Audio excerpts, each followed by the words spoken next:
از وضعیت نظام چی بگم؟ از بدبختی تازگی با دیوار نجوا میکنم. از شخصیتش خوشم میاد، یه جورایی محکمه، ثابت، آرومه. به سلامتی دیوار که هم کسبش تکیه میکنه هم ناکس. به سلامتی ملخ همینجوری الکی، نکته خاصی نداره. جنگ و دعوای توی نظام رو که میبینم میگم این روزا فقط میشه به حضرت اسرائیل اعتماد کرد، چون حداقل قصد و نیتش مشخصه. هیچ وقت امید و اعتماد به نفس خودتو از دست نده. کپکم هیچ وقت فکر نمیکرد که یه روزی پنیسیلین بشه. کاش عظما و حاجی رفسنجانی برمیگشتن به گذشته‌های دور و عاشق هم میشدن. ماهی رو هر وقت از آب بگیری تازه است. آی دکتر، ولی تمساح رو هر وقت از آب بگیری جرت میده.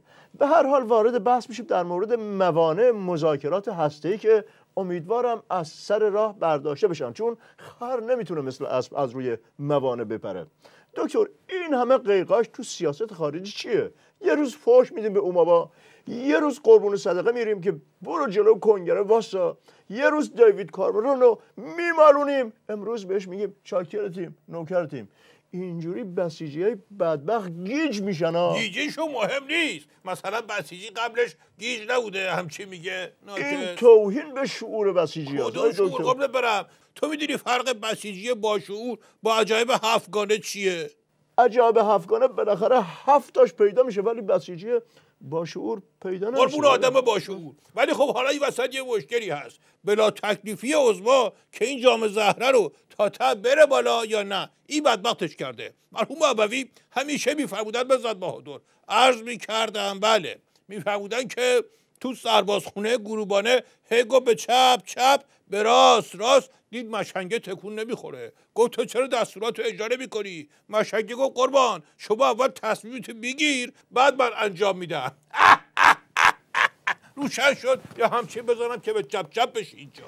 یعنی الان مقام عظما چشم انتظارن که ببینن اوباما چی کار میکنه؟ پس بحث شیطان بزرگ و خطوط استراتژیک ما حرفای مقام عظما که میگفتن من اعتماد ندارم و اینا چی میشه؟ آره بابا، نفس در جای گرم بلند میشه. تو هم مرحوم ابوی همیشه میفرمودن بزد بهادر. عرض میکردم بله، میفرمودن که مشنگه گیر کرده بود، میگفت خدایا میشه این شیطون رو ببخشی که دست از سر ما ور داره؟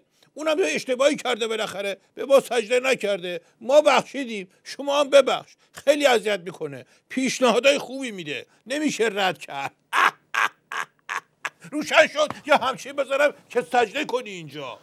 آقای دکتر، چرا هولیم که تا دوره اوباما تموم نشده یه توافقی بشه؟ برای کسی که دنبال بم نباشه چه فرقی میکنه که کی بالای کار باشه؟ آدم که میره تو مذاکره یا باید این جلیلی مسخره بازی در بیاره یا باید یه چیزی درست حسابی بده. ما نمیتونیم از بیخ بزنیم زیر مذاکره، نمیتونیم بگیم که بمب و این چیزا رو نمیخوایم.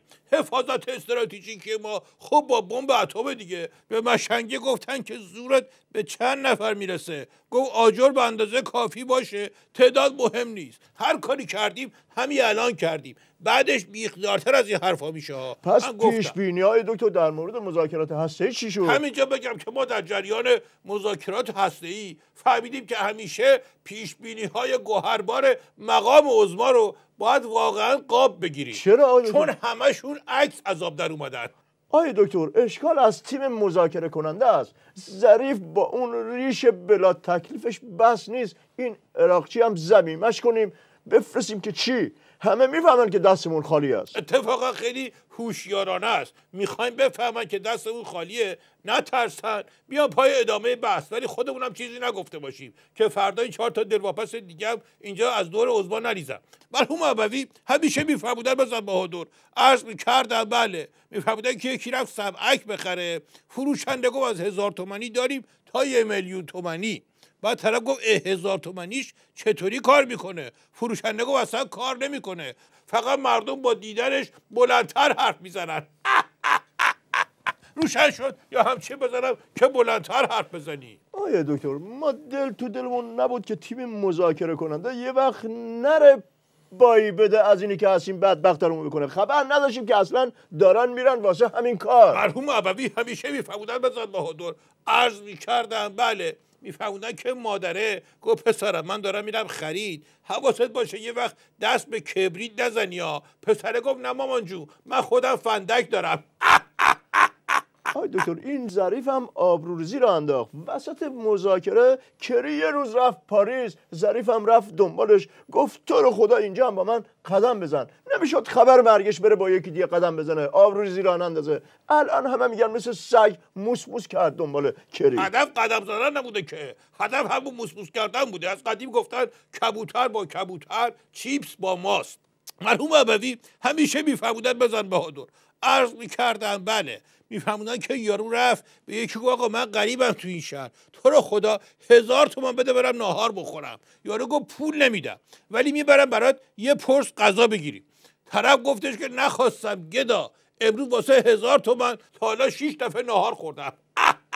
آی دکتر، یعنی فقط میخواستیم یه طوری خودمون رو آویزون کنیم؟ همچی میگی فقط؟ انگار به همینش هم رسیدیم. خوابش هم ببینیم خوبه ناکس. مرحوم ابوی همیشه میفرمودن بزن بهادر.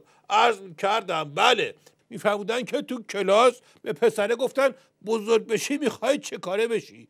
گفت رئیس قسمت تحقیقات مایکروسافت با $1,000,000 حقوق ماهیانه که هر هفته هم داشتم و بفرستم اسپانیا بازی رئال و بارسلون مستقیم همونجا ببینه تو استادیوم. هر سالم تابستون بفرستمش یه کشور جدید که یه زبون تازه یاد بگیره. بعد به بغل نزدیک گفتن خب تو بزرگ بشی میخوای چه کاره بشی؟ گفت هیچی آقا، من میخوام داعش این بشم.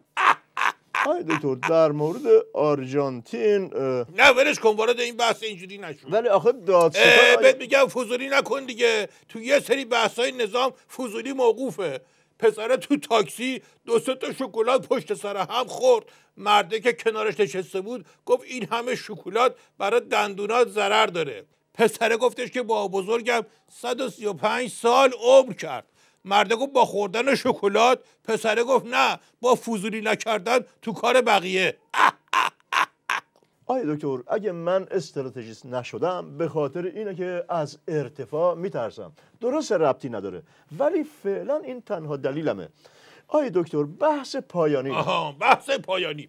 رفته بودیم بیت مقام عظما، محمد داعش بزرگشون هم اونجا بود، همونی که اون دفعه اومد گلاب زد دوره ریاست جمهوری حاجی رفسنجانی و با داداش خودش قاطی کرد. آفرین همون.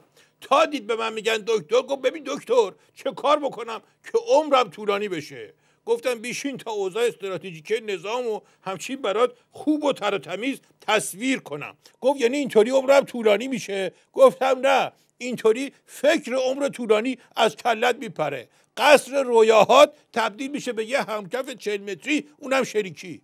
دکتر درسته که داعش مقام عظما رو با خاک یکسان کردین ولی خوشحالم که برنامه بدون خراب شدن رو سر مقام عظما به پایان رسید. منم خیلی خوشحالم که تو خوشحالی. البته معنی استراتژیکی توضیحی که به ایشون دادم همینه که الان اوراق دفتر زندگی عظما مثل پیاز شده، هر ورقشو که باز میکنی اشک در میاد برای وضعیت. این نامرد آخرش خنجر رو از